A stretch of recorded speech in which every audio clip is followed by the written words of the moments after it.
that shit. I'm hitting him with that shit. Come on. Come on.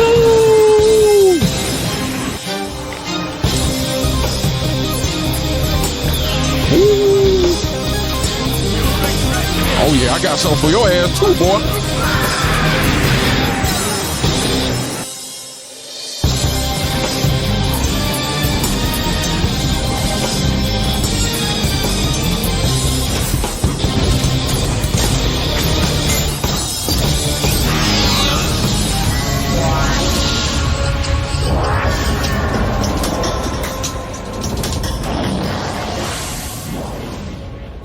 First things first, let's get into the massive roster for Budokai Tenkaichi 4. With over 120 characters to choose from, a lot of them being completely unique characters, you'll never really run out of options. Now, of course, you got access to the classic Tenkaichi roster you're accustomed to, so all the Dragon Ball Z characters like Goku, Scouter Vegeta, Majin Vegeta, Trunks, Frieza, Gohan, Raditz, etc. The Dragon Ball original characters like Tao Pai Pai, Aurelie, Demon King Piccolo, etc. The Dragon Ball GT characters like Baby Vegeta, Super Saiyan 4 Gogeta, Omega Shenron, and more. The classic movie characters like Janemba, Cooler, Classic Broly, etc., etc. And guys, that's just the old roster. Now for the new additions to the roster, we literally get everyone that's been on TV or in movies so far. Just to name a few from Dragon Ball Super, we got Beerus, Hit, Goku Black, Kefla, of course the ultra powerful, super popular Jiren. We also get characters from the newer movies as well, like Cell Max, Gamma 1 and 2, Orange Piccolo, and of course the new version of Broly. Exactly, it's a massive roster, guys. And that's still not it. We also get access to some what-if characters like Super Saiyan 3 Broly, Super Saiyan 3 Vegeta, Super Saiyan Bardock, and more. Lastly, to cap it off, Team Tenkaichi 4 added all 4 versions of the Time Patroller from Dragon Ball Xenoverse as well. Now, PS, this kind of goes without saying, but I'm going to say it anyways. You also get to experience all the new transformations like Super Saiyan Blue, Beast Gohan, Ultra Instinct, and more in your playthrough. Moving on to the new arenas, because of course guys, if we get brand new characters, then we definitely got to get the new arenas to go with them. So yes, you'll be able to fight at the Otherworld Tournament, aka Champions Ring, all 3 versions of the Tournament of Power stage, and even the Ice Continent where the Broly fight takes place. Team BT4 did a lot of fucking work on this game, because on top of all the new characters and arenas, they also added some new modes. To access them from the main menu, you click Time Nest. Now from there, 3 new modes are made immediately available to you. The first is Hero Mode. To get started, you simply pick a character, then you're going to have 4 options to choose from: Train, Rest, Explore, and then Senzu. Now you've got 10 turns and each option takes 1 turn.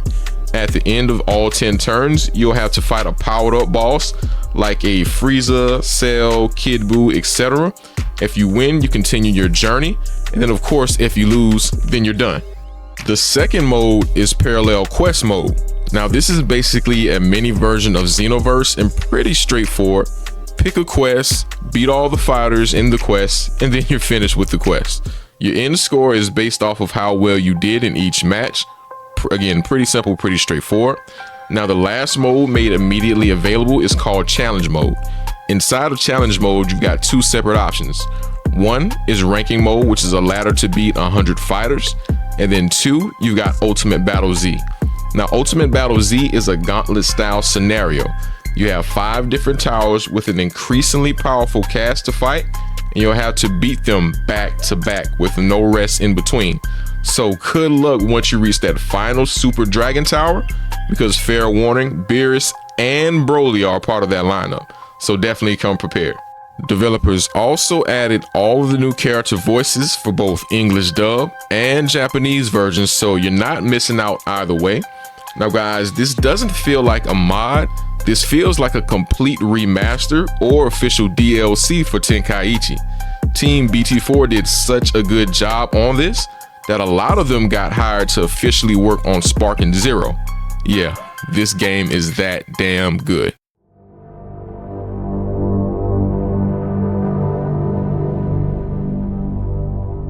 Let's get into the bad shit. Now, here's a few things that I didn't really like. One, the tutorial isn't that good. It's basically a goddamn instruction manual.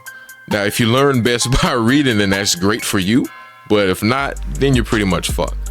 You get pages on pages to read, but it doesn't show you how to do anything. A solid tutorial will first let you read information on how to do a move, for example. Next, it's going to have the computer demonstrate the move live so you can catch the correct timing for it. And then it will have you get it right a few times before allowing you to move on. I hope this is something that gets fixed in Sparking Zero, because that makes all the difference in the world between being good at a game and then being able to master a game. Now, the next thing is two issues I have with the story mode that work together to be a pain in your ass. One, bad situations, and two, checkpoints. In certain fights, the game is going to put you in bad situations. For example, the Zamasu fight. You start the fight out on equal terms, but no matter how much you beat his ass, at some point a cutscene will trigger that's going to take your health all the way down to just 2 bars and raise his health all the way up to 4 bars. Now, I get it. It sticks true to the anime story, and honestly, it wouldn't be so bad if we had fucking checkpoints. Some of these fights, like the Zamasu fight, are long as hell. They could take anywhere from 20 to 30 minutes plus for one damn fight. Now guys, imagine getting to minute 25 of a 30-minute fight, then a cutscene triggers that leaves you in a bad position, and then you lose the damn fight. Now you gotta start the whole thing over. Exactly, pain in the ass. The last con is with the hero mode itself. Honestly guys, it's not that fun. Now it can be rewarding because you'll get more parallel quests from it, and the more parallel quests you do, the more stuff you unlock. But the constant gambling for stats and health every turn, the full execution of the mode just doesn't do it for me. But with that being said, let's go ahead and move on to our big three.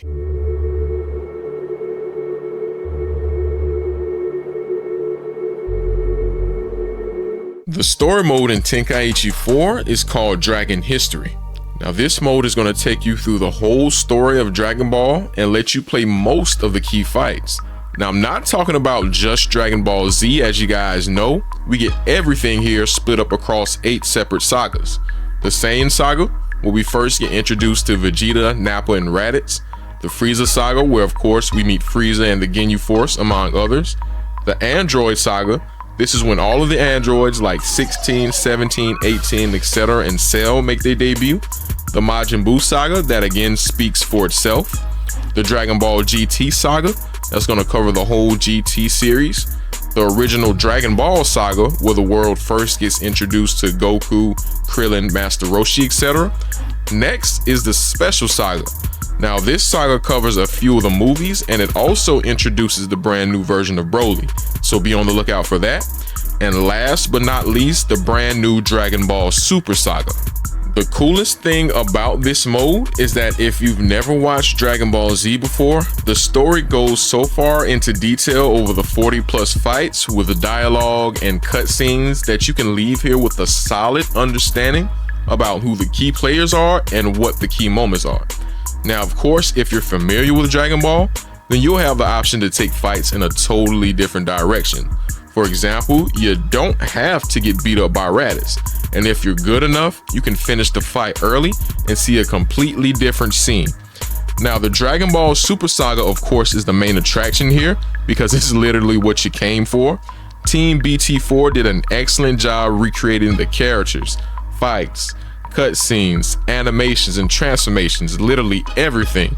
Guys, this is cannot miss content here.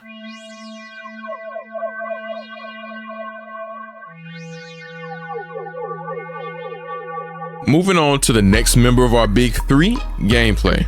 Gameplay is hard-hitting, super fast-paced, and exactly what you'd expect from a Dragon Ball game. Attacks that should feel ultra-powerful, like Goku's Spirit Bomb, Frieza's Death Ball, and Vegeta's Final Flash, feel ultra-powerful. Rush attacks from quick characters like Team Gohan look and feel quick, and rush attacks from bulkier characters like Broly look and feel slower but way more powerful. One of my favorite combat elements of Dragon Ball has always been the beam clashes, and of course they make a return here. Combat in Tenkaichi was done really well because it's easy to learn but difficult to master. To keep it a band, on easier difficulties you can 1000% get by from just button mashing, but when you fight on tougher difficulties you'll need to know how to use more advanced techniques like after image strikes or Z counters, or simply how to juggle opponents and string combos together. Those type of things are literally the difference between winning and losing. Another thing I like about gameplay is that it's unbalanced, and it should be because it's a fucking Dragon Ball Z game and the whole anime is unbalanced. Power levels mean something in the show, and they mean something here. If you take a guy like Yamcha and decide to fight Jiren, it's going to be an uphill battle, and on higher difficulties you're probably going to get your ass whipped, as you should, because Yamcha has no business fighting Jiren in the first place. There's levels to this thing. On the flip side, if you can beat Jiren as Yamcha, it feels really rewarding because we all know who wins that fight 999 times out of 1,000. Transformations are a big thing here as well. For example, base Goku can go up to Super Saiyan Blue Goku in one match, and every time you transform, your character's moveset switches. So using someone like Vegeta, you can switch movesets over 7 times in one match.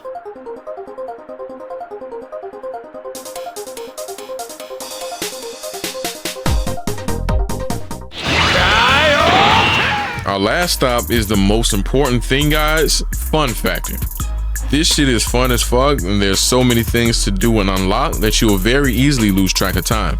I mean, just the other day I streamed this game for 4 hours and 40 minutes straight, no breaks, and honestly it only felt like maybe an hour and a half.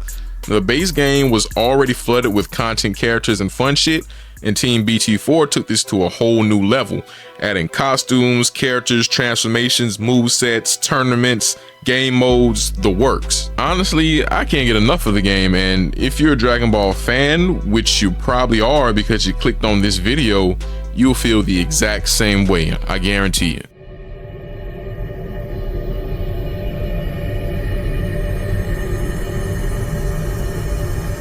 To be real, guys, I don't know what else to tell you. Like, go play this shit today. What are you waiting for? It's good, it's fun, and it's 1000% free. I want to give a shout out to Team BT4 for the awesome game. I honestly couldn't imagine Tenkaichi being better than this right now. Due to the existence of this game, Spark and Zero has some pretty big shoes to fill, so I can't wait to see what happens next. Now, if you made it to the end of this video, I so appreciate you for stopping by, and I post content like this all the time, so check in on me every so often. But again, it's your boy Big CrunchtimeDiego. I'm out. Peace. Up and smoke a L, yeah, I light to the sky. Yeah, I always be 100, I ain't telling no lie. Yeah, I pin up to the pad, gotta write my rhyme. Yeah, I'm hitting on the weed, I'm getting high. I'm tryna go ride till the sun come up. I'm tryna go ride, gotta ride till the sun come up. I'm tryna go ride till the sun come up. I'm tryna get high till my lungs give up. It's a good day, no stress, just motivation.